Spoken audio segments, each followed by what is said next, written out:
Hello, I'm Carol Van Ornum of the Civil War Roundtable Congress, and I'm here today to interview Jim Rosenthal of Fort Worth, Texas Civil War Roundtable.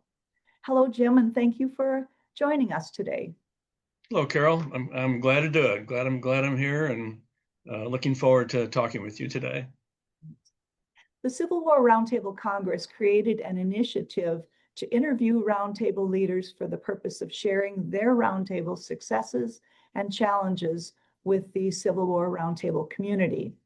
We also hope that they'll offer ideas and perspectives which will help others grow. So let's start out with you, Jim. Tell us a little bit about your background, where you grew up, your schools, your career, and how you became interested in the Civil War. Okay. I was born and raised in Itasca, Illinois, and graduated from high school there from Lake Park High School, went to Colorado College in Colorado Springs, was able to spend my junior year abroad at the Netherlands School of International Business, got a graduate degree in administration from the University of Pittsburgh and moved to Texas in 1972. Been here ever since. Have a family with 3 children, 4 grandchildren, and I own a business. I'm in the air filtration business. I have a business that I started about 20 years ago, or longer than that, 25 years ago. And we've got about 180 employees, and they're very supportive. We've got a really good group. So that's a little bit about my background. How did I start in the Civil War?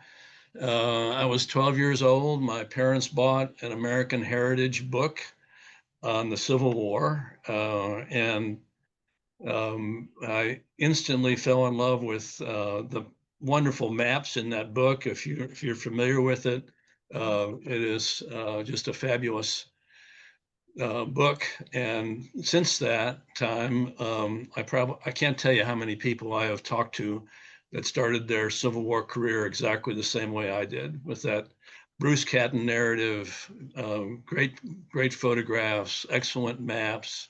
The maps were paintings. I mean, it was just great. And in fact, Craig Simons, who was a professor at Annapolis, was at a meeting one time, and his wife would always travel with him, and we're about ready to do the meeting, and his wife says, "How did you get interested in the Civil War?" I said, "Well, American Heritage book," and she said, "Well, that's how Craig got interested in the Civil War." That's and I've been on trips and talked to so many people who had exactly the same thing. And Bruce Catton writes really good prose, very interesting person. I read one of his trilogies a couple of years ago, reread it, and I could see why I fell in love with it at that time. So that's kind of my story. Okay. It started with the Civil War people, Civil War Roundtable people back in the late 90s, I think, and was a member for a couple of years. And our president decided that he couldn't do it anymore because he was having triplets.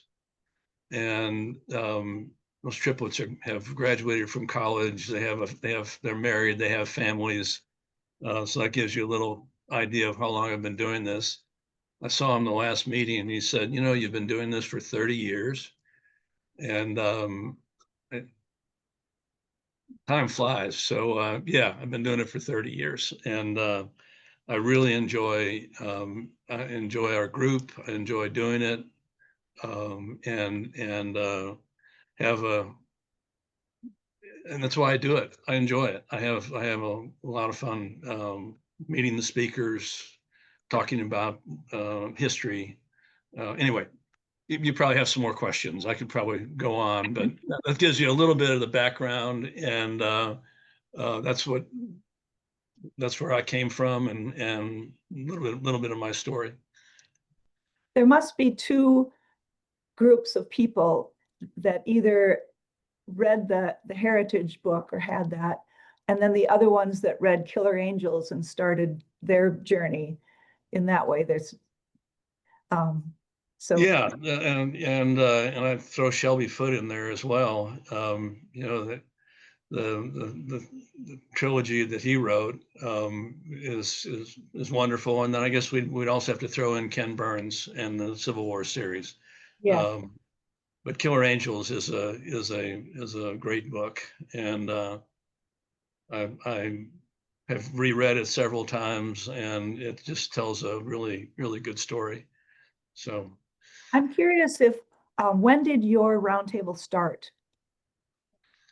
it started in the 60s, and the there was a professor at TCU, and he was actually he was a colonel, and he organized a group of people, one of whom was my former boss, A.M. Pate Jr., and his wife, yeah, Joyce Pate. And so it started then. I worked with them from 72 to 87. And I really didn't get involved in the roundtable until like 95 or 97, something like that. But that's how our group started. His name was Colonel Simpson. I never met him, but he's legendary in our area because of his interest in the Civil War and starting this group. So, and Okay, the Pates were involved. They were very instrumental in starting it as well. good. So you said that you've been president for 30 years? Yeah, yeah. Hard to What was, believe, isn't it? it goes fast. Um, Time goes fast. yeah. What was your assessment of the roundtable when you took it over? They were doing okay. I mean, it's a good group. The interest in Civil War was stronger at that time. And I fit in and made friends, and I thought it was actually pretty well run. And I took the reins because I was asked to do it. And unfortunately, one of my bad traits is I usually say yes. So there you go. That's where I wound up. So But if you hadn't been asked, where would you be today? I'd be doing something else. I don't know what would have happened to the roundtable. I really don't. But I'm involved in many things. Everything from my business to air filtration organizations, the Society for Heating and Air Conditioning, ASHRAE. I've been on my board of my country club for the last 6 years. I like doing things. I like to be involved. We started a foundation. Back in the middle of the pandemic, I was involved in developing a thing called the Rosenthal box. And it's a do-it-yourself air cleaner. We made it open source.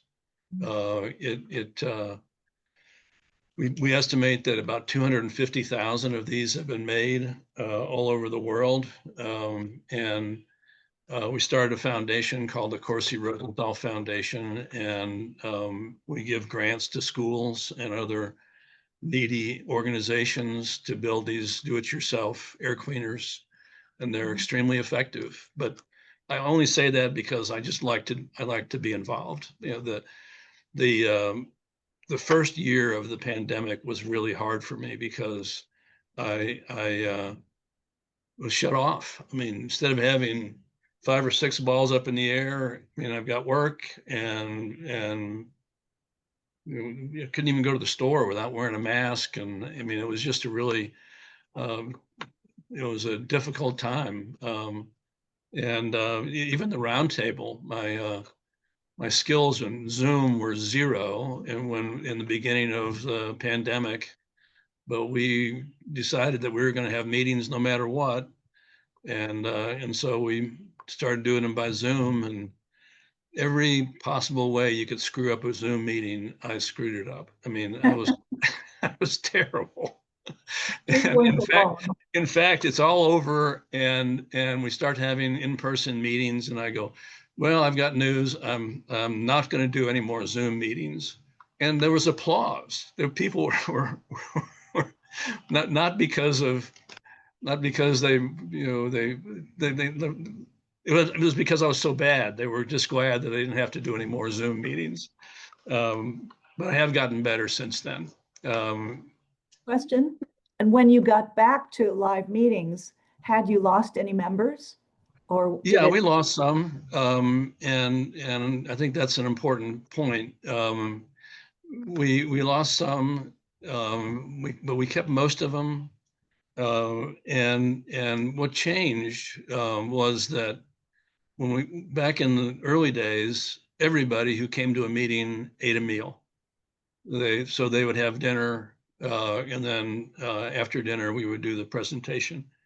And after the pandemic, we got back for meetings again. Only about half of the people have dinner. It used to be everybody, 95%. Now it's 50%. So one word to other roundtables is that they have to be really careful with the venues where they have their meetings. And in the old days, it wasn't a problem. You just guaranteed the number of meals, and everybody who came to the meeting ate. And if you didn't make the numbers that you had to make, then you pay it, but that was very rare. But what's happened is people aren't starting with the meal. And so you have half the people. So if you get into a restaurant where you've got a cover charge per person, um, it's a business disaster. I think one of the things that I'm really happy about is that we've got money in the bank, thousands of dollars in the bank, and we're very fortunate. But part of that is the decision to we have our meetings at a University of North Texas Health Science Center, a university. They've been kind enough to give us a big meeting room. We have our meeting, all of our meals catered. We give them an estimate of how many meals we are going to be eating, and we're usually pretty close. But that gives us very little overhead. So we're in pretty good shape as far as that's concerned, and we can afford to have speakers from out of the area and pay for their travel and lodging and expenses and give them a small honorarium. But that's a really critical point is to make decisions about where the meetings are based on the current situation. I don't think my experience that I don't think not going to come back. I don't think the average person today is as interested in going to a dinner slash presentation type meeting. That And seems to be the trend. and it's financial. I mean, you have 6 meetings where you're paying 20 people who aren't there at $30 or $50 a head, and it doesn't take very long to eat up your treasury. So you just have to be really careful about that. To me, it sounds like a bit of a logistical nightmare that you're doing half and half. Half the people that are there eating a meal, and what are the other people doing? Just coming in later? Yeah. So we start the meal at 6, and the meeting starts at 7. In terms of the program, starts at 7. It's not a problem at all. It's super easy. We send out the announcements. People who want to eat do an RSVP.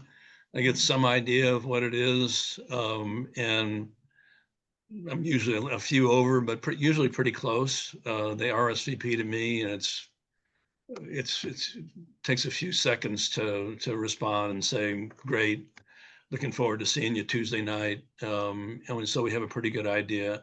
And the people who come in, they just come in. And I think that's another thing that we do that some roundtables don't do, and that is we encourage participation. we want people to be there. And I was talking to somebody earlier today, and a number of roundtables are real strict about if you're not a member, you can't come, and if you're a guest, you have to pay X number of dollars, and you pay at the door, and we don't care about that. And I think that has paid off in terms of the people who are there. Last meeting we had in May, we had 87 people in attendance. The speaker looks up and he says, I give speeches to roundtables all over the place. This is one of the biggest crowds I've seen, at least in the last few years. And people want to go to some place that looks successful. You walk into a meeting room and you see 12 people and you go, gee, there must be something wrong here. And it's not the feeling of we want to be here, which is really important. So if anything, I think being open and inviting guests and having people talk about what a good program it is extremely important. And our group is really a smart group. They just ask great questions. They're interested in the topics, and we can go all over the place. We've done presentations. One of our favorite presentations, best presentations, was on Civil War clothing, and a young graduate student had done a paper on this, and so one of the takeaways from that was, do you know what shoddy means? Mhm. You do? That's great. So I'll give you the definition and see whether or not it corresponds to your thoughts. So Okay. shoddy, during the Civil War, so used clothing was actually ground up. And if it was wool, it was put back and made into cloth. And that cloth was called shoddy, which is, it's not just like bad quality, which is what we talk about now as the word shoddy. There was actually a physical product that was made that was pretty crummy feeling, and it was shoddy, but that it is actually a term, a defined term. But that gives you an idea. You go from that to somebody talking about the Battle of Chickamauga. I mean, and our people have gone to a lot of the battlefield sites. They're interested in not only a battlefield and what's going on, but a lot of other stuff. In fact, that's so many of our best meetings are about things that are kind of, we did a different. So, I mean, how many roundtables do presentation on art? We had the curate, we had the head of the Amon Carter Museum of American Art come over and talk about Civil War art. And it was great. I mean, it was just absolutely on the money of something that we had not heard about before, and nobody really had ever covered. And their presentation, I mean, during the presentation, he's talking about some of the artifacts in the museum, and one of them is this really, it's a small, beautifully done bronze statue, and it's talking about the freedom of a slave, and there's actually shackles on his hands, and the key actually works on the shackles. So who owned that? Who owned the actual one that they have in the Amon Carter Museum? Who owned it? John C. Fremont. That was his and his wife's statue that they had commissioned. And what a great story. There's a connection with American art and the Civil War. So it makes it interesting. Well, okay, and besides the diversity of your topics, which is very great, what other kinds of valuable moments or your most shining moments that you've accomplished? We do a book award every year, and it's called the Pate Award. And since we're in Texas, Been doing it for over 20 years. And we decided that we would do the best book on the Trans-Mississippi that had been written in the last 24 months. And we've done it for a long time. Interesting story about that. I did it, called it the Pate Award because the Pates were involved and they were former employers, and they actually did provide the money for the award that we were giving to the authors, called it the Pate Award. And we do it the first year, and Andrew Wagenhofer, who writes Civil War books and authors, cwba.com, who was the best guy on Civil War books, puts in his website, talking about obscure, this Pate Award. I've never even thought about this before, Trans-Mississippi. And I thought, well, if he knows a lot about it, maybe I'll ask him for help. So instead of, he was the original critic about the award, and I asked him for help, and he has been absolutely invaluable. He is the most knowledgeable person. Every year I send him an email and say, Drew, what do you think for this year? And he will come back with 4 or 5 or 6 books that he thinks are worthy of the award. I contact the publishers. We get the books. We have a really excellent group of members who does the judging, and I think it's significant. I think we've really done a good job of covering the Trans-Mississippi. And sometimes we'd read 4 books, sometimes we'd read 12 books.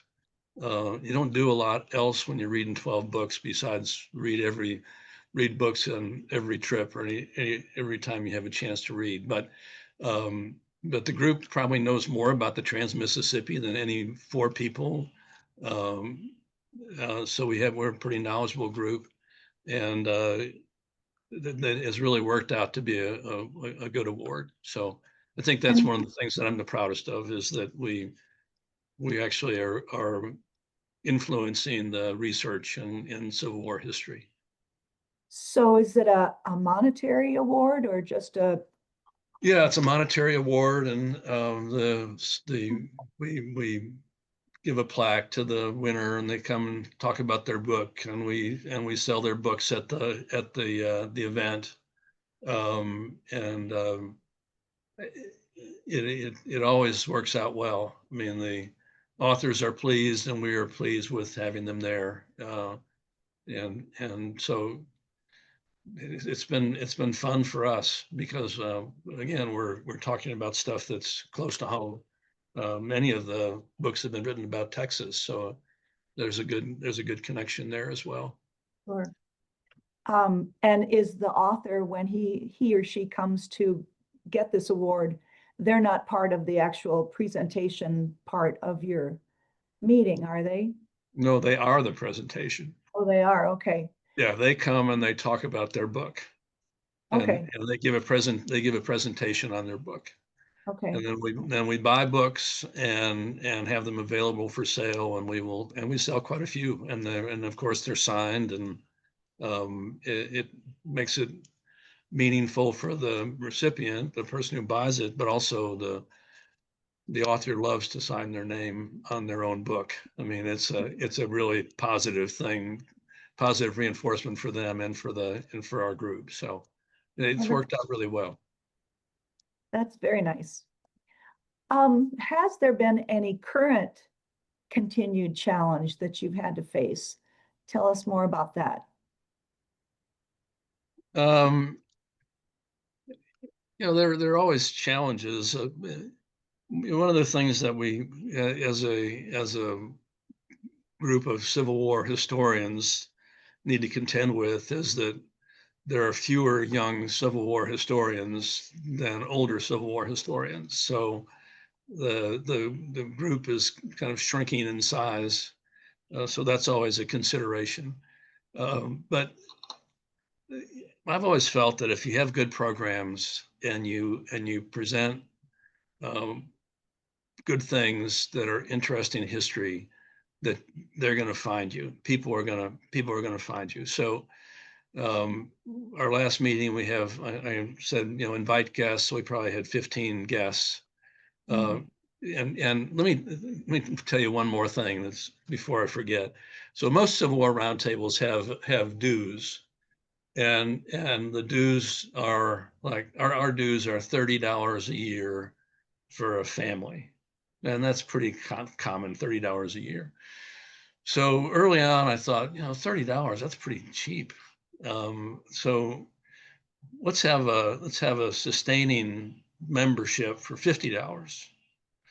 And then we got a few of those in. And then a few years later, I said, let's have a speaker patron membership for $100. And then people would say, what are the benefits of being a speaker patron? And my answer is nothing. You don't you're not going to be on any special list. We're not going to read your name off. The benefit is that if you like what we're doing and you enjoy the meetings and you can afford it, give them $100 instead of $30.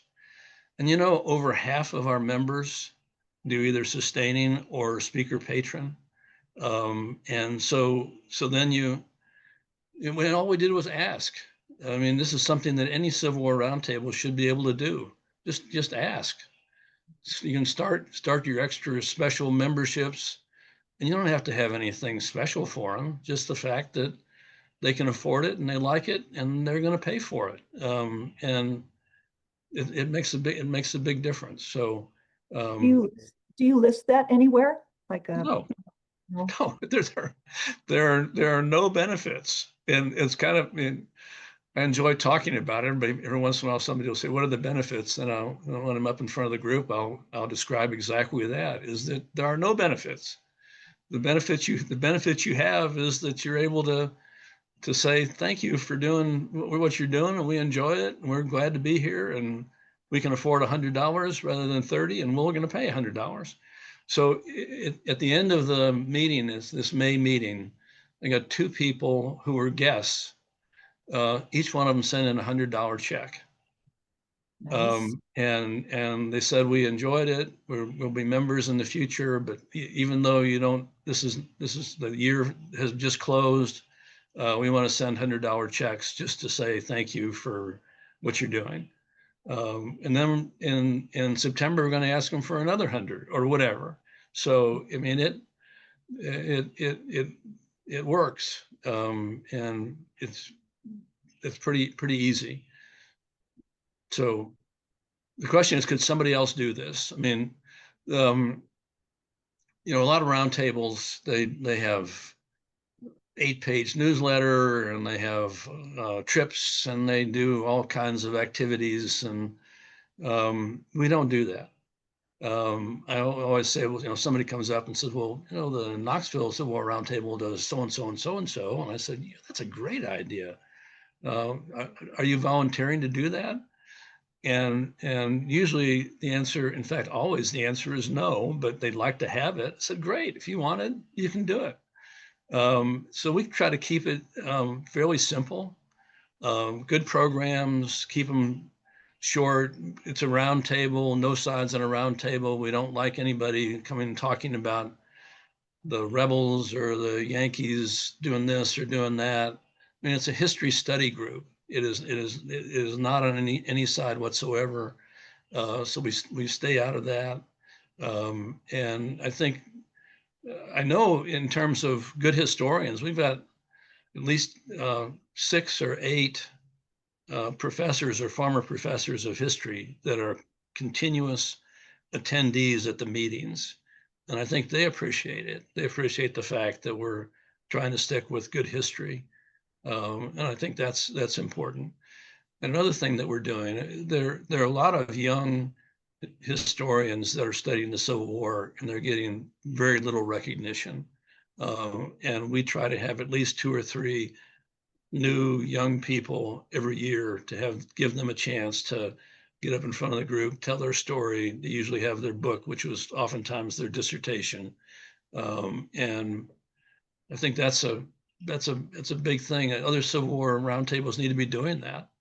So and I know this system works. One of our members about 10 years ago lives in a town about 40 miles away from Fort Worth called Granbury.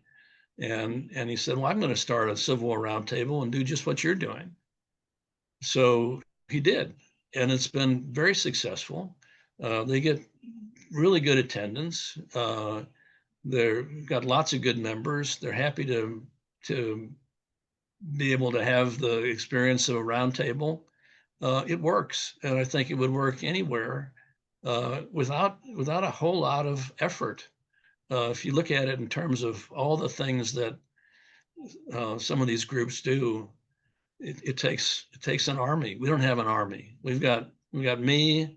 I've got a vice president that is absolutely fabulous. He does everything from setting up for the meals to he's on the paid award committee.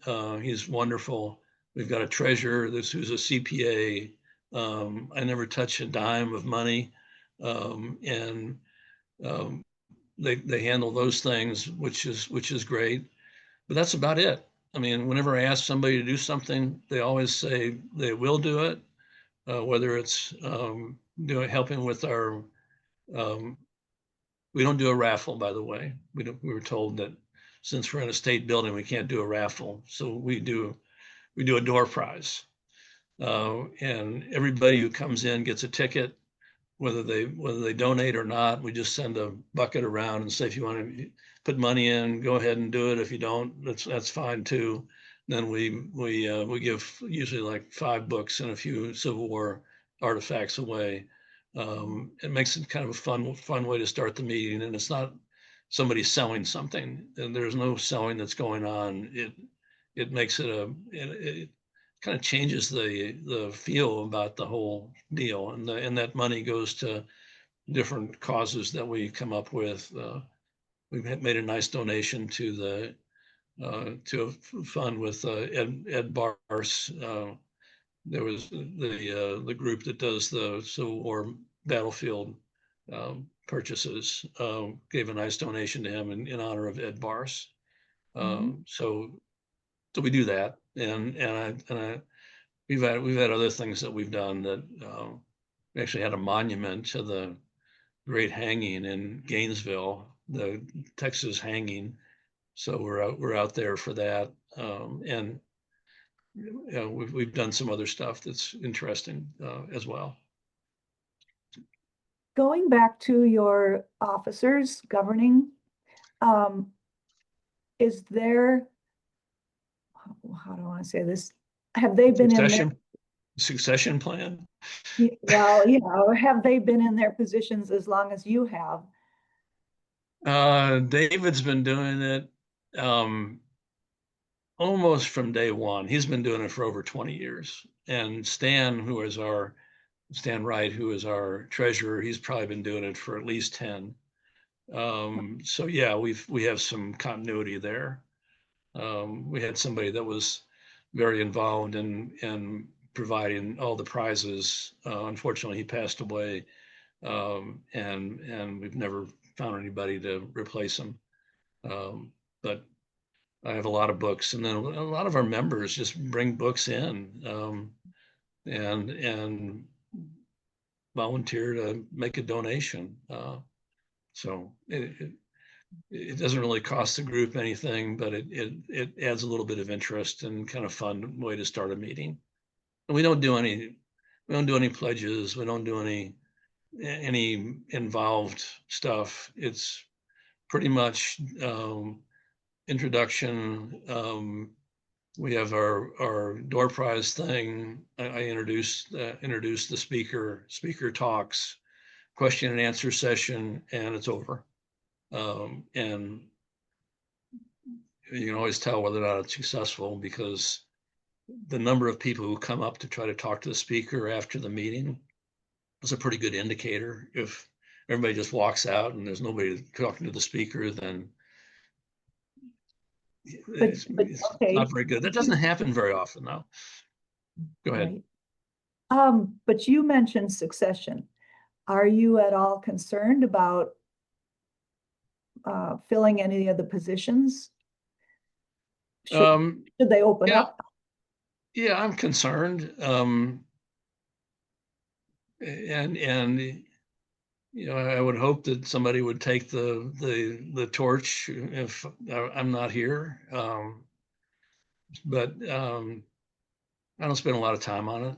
I mean, I think if somebody just took my formula, had the interest, took the formula, took the list, I gave them a list of the people who are potential speakers, and they could do the same thing that I'm doing. It's a very easy process, and I think that's what the message that I have is that you can make it complicated and very involved, and it's great when you do it. And there are lots of successful groups that do it, but you don't have to do it that way. You can do it. You can do it simple, straightforward, and get really good support. And people enjoy going to the meetings, and they get something out of it, and the speakers enjoy it. I mean, I pick every speaker up at the airport. I spend time with them. I take them to the hotel. I pick them up at the hotel. We sit there and visit with at the same table during the meeting, and I bring them back to the hotel. I take them to the airport, and that to me is one of the most fun things of all. Yeah. I've met and talked to the most interesting people. Some of my good friends, and in fact, almost all my good friends in the Civil War community, are people who have been speakers at the Fort Worth Civil War Roundtable, and it's enjoyable to me. One of our members is a former professor at the University of Texas and the former head of the Texas State Historical Association and a good friend, and he says, "I've never seen anybody enjoy the speakers as much as you do." And and it's true. I enjoy being with them, so they come back. We had Ed Bars for 15 years in a row, and he loved coming. I mean, in fact, the first 5 years he would come and we'd visit, and he would go over to Dallas. The head of the History of America tours, Pete Brown, lived in Dallas, and they'd work on tours, so that's one of the reasons why he would come.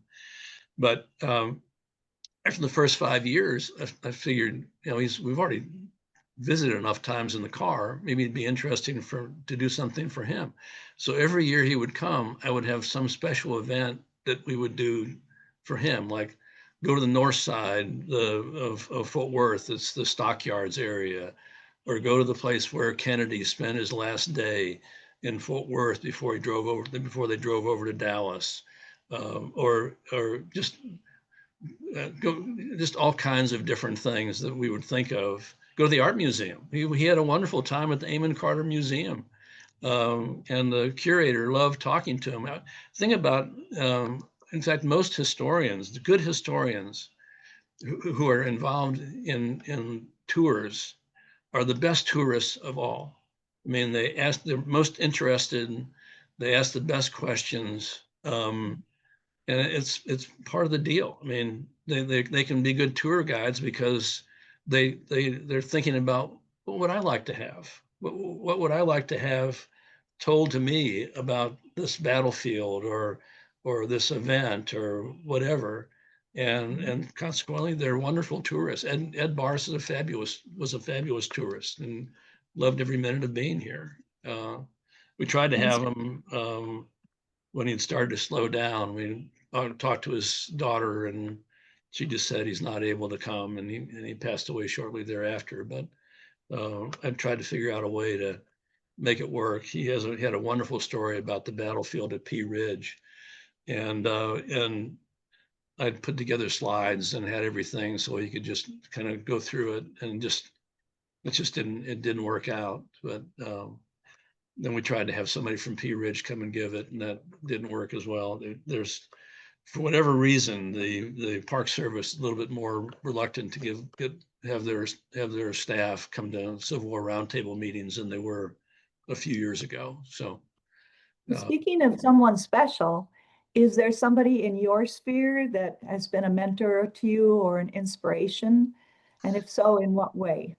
well, I have I'm very fortunate in that Fort Worth has TCU, Texas Christian University, and Grady McWhinney was there for a long time, and he was a really good Civil War historian. And then he was replaced by Stephen Woodworth, who is one of the leading historians as well.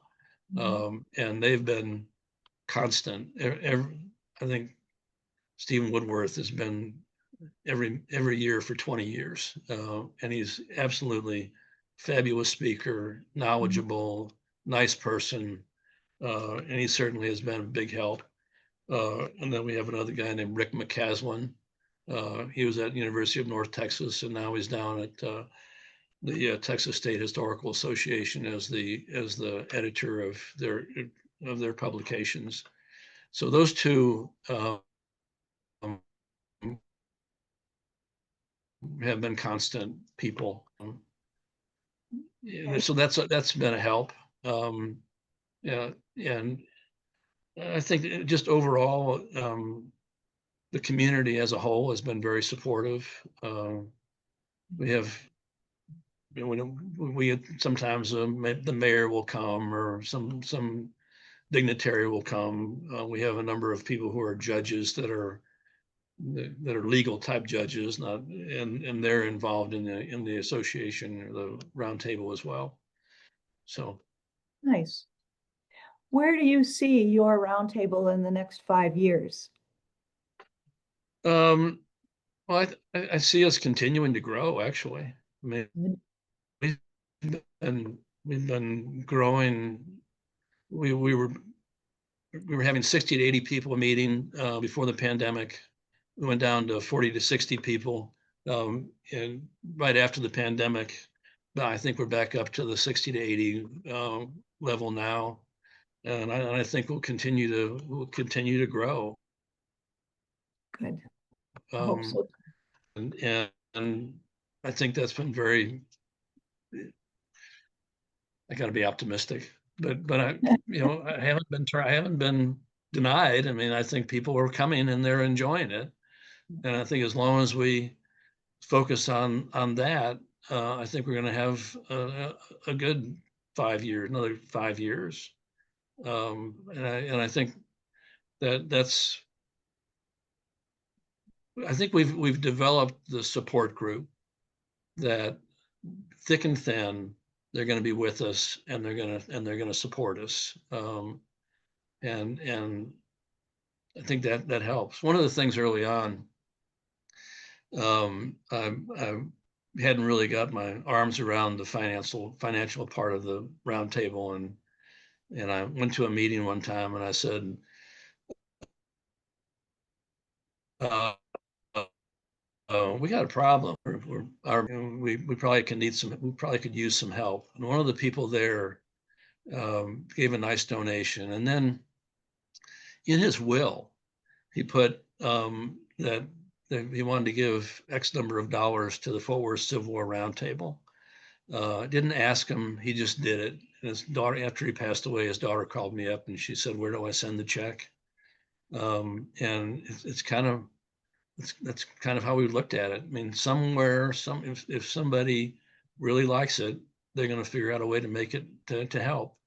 And we've been fortunate to have that happen. And like I say, now we've got plenty of money in the bank, and are able to do whatever we need to do within the confines of the time that I have to do it. So That's very good. So I just have a couple more questions. Have your roundtable ever okay. considered becoming a sister roundtable to another roundtable? Yeah, we have been for many years. Actually, we did it with first of all, we did it with Dallas. So Fort Worth and Dallas would bring in speakers together, and we'd split the travel cost, and did that for years. And then when January started, would be earlier this year, Dallas decided to end. So there is no longer a Dallas Civil War Roundtable. but we continue to cooperate with the Granbury group. So yes, we are sister groups with them. Years ago, we did a joint meeting with the Austin Civil War Roundtable. And then many years before that, there was a Waco Civil War Roundtable that we did meetings with them as well. But we've done the sister roundtable stuff for lots of years. Great. So, And have you heard of the Congress's Sustainability Challenge, and would you ever consider doing that? I really am not familiar with that. So you're more than welcome to give me an explanation of what it is. And Sure, it's has 10 modules to it and offers suggestions on um, ways to improve your roundtable. It's not a test, it's not anything you have to do in 3 days. It's just a kind of a guidance. It gives you ideas on, what you can do if you're lacking in one area or another. And you can find it yeah, on our website if you're yeah. interested. I'm on the mailing list, and I have seen the offers for the way to have a structure and the board and what the board should do and when the how to have a succession plan and so on. Okay. I think it's great. I'm just really not that interested in it because I've run a number of organizations in the past. I'm running this one, and it's not like I'm unwilling to learn or take suggestions. Mhm. It's just that it doesn't fit in my schedule. So it's like what can I do? And I look at it and say I can spend X number of hours on this, and that's what I do, and it's worked out pretty well. And I think it's great. I think it's absolutely a textbook on how you should run an organization. It's just that and I guess one of the reasons why I agreed to do this was that I wanted to show people or tell people that you can do these things without making it a career. And you can have a round table and it can be successful and you can bring people in, you can talk about the Civil War and you can make friends and have a good group without spending 40 hours a week on it. And I think some of the sustainability challenge, um, it kind of falls into that category. So I'm not trying to be negative. It's just that it doesn't fit into my bailiwick. Well, and I remember you told me that you have a very laid back style in your organization as a whole, Right. and it's worked for you.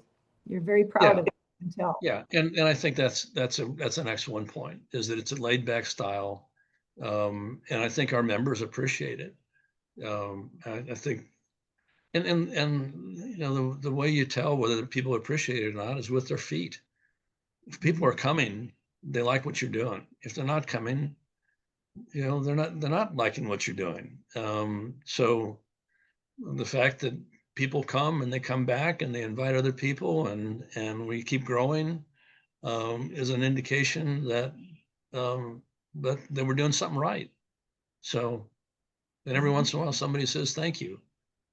No, we actually get a lot of thanks. I get a lot of people saying how much they appreciate what we're doing. So it works. So, last point, is there anything else that you would like to share about your roundtable? Um, yeah, I think that the biggest thing for me is that it's a great topic. It is one that I've said this many times. You have to understand what happened in the Civil War to understand American history.